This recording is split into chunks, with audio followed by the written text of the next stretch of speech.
1000 रुपये आणि इतर काही कागदपत्र महत्त्वाचे होते ते घेऊन जात असताना ते विसरून पाथरुडला त्यांच्या पोहोचले आणि त्यानंतर त्या ऑटोवाल्यांकडला कळालं की नांदेडला गेल्यानंतर कळालं 2 तासानंतर तर आपल्या ऑटोमध्ये एक पर्स आहे.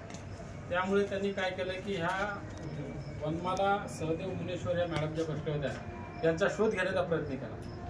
त्याचबरोबर त्यांनी ऑटो संघटनेच्या सर्व ऑटोकडे त्या बॅगचा फोटो आणि अशा वर्णनाचा माल आहे, तुम्ही जर तुम्हाला भेटलं विचारलं तर सांगा की माझ्याकडे बॅग सापडलेली आहे. त्यानंतर त्या महिलासुद्धा वनमाला मॅडमसुद्धा त्यांच्या एक शेजारचीच मुलगी आहे आपल्या त्यांचीच मुलगी आहे, तिला फोन केला. त्या शोधत पोलीस स्टेशनला आल्या आणि ऑटोवाले सुद्धा पोलीस स्टेशनला आले आणि पत्रकार जे आहेत सखारामजी आणि आपले आनंदराव सिंगारे यांच्या माध्यमातून ते पोलीस स्टेशनला आले आणि म्हणून ह्या ज्या प्रामाणिक आणि इमानदार ह्या माणसाच्या याच्याबद्दल आम्ही सर्व पोलीस स्टेशन आणि इतर स्टाफ, पत्रकार मंडळी आणि इतर नागरिक यांच्या वतीने आम्ही एक सत्कारचं आयोजन ठेवलेलं आहे. म्हणून आम्ही आता लगेच त्यांचा सत्कार करीत आहोत आणि त्यांना बॅग पर्स जे काय ते सुपूर्द करतो.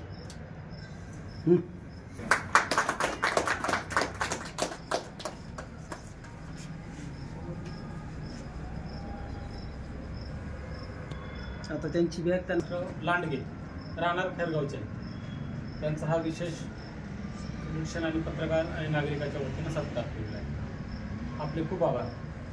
मित्रराव लांडगे यांनी प्रामाणिकपणे ह्या वनमाला मॅडमला जे आहे पूर्ण अवैध जे काय बॅगमधला माल आहे ते सर्व सुरक्षितरित्या त्यांच्या सुपूर्द केलेला आहे. अंदाजा किती मुद्देमाल असेल सर? अंदाजे नगदी 9,500 आणि चांदीचे संघ असे 3,500 आहेत. ती माझी बॅग हरवली होती, त्या व्यक्तीने आणून दिली. त्यांचे मी धन्यवाद करते, अभिनंदन करते. ही इमानदारी आणि शिल्लक आहे.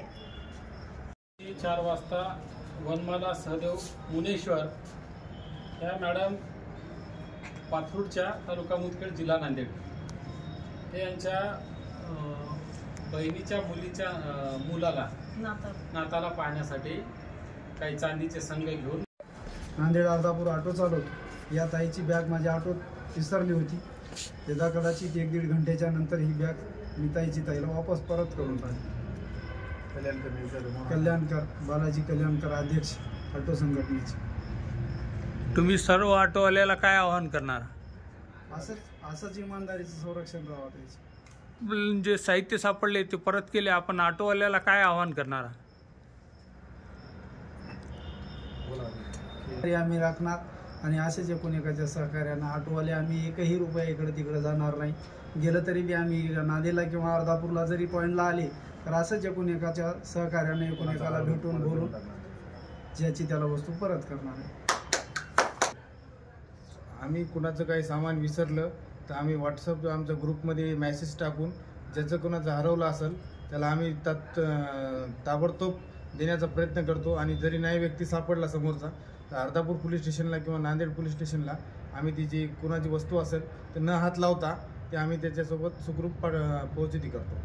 पुन्हा आपण ऑटो संघटनेच्या अध्यक्ष म्हणून आपण ऑटो चालकांना काय आवाहन करणार?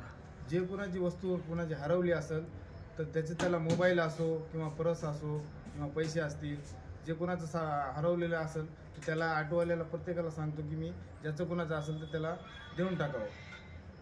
एवढी इमानदारी बाळगावी.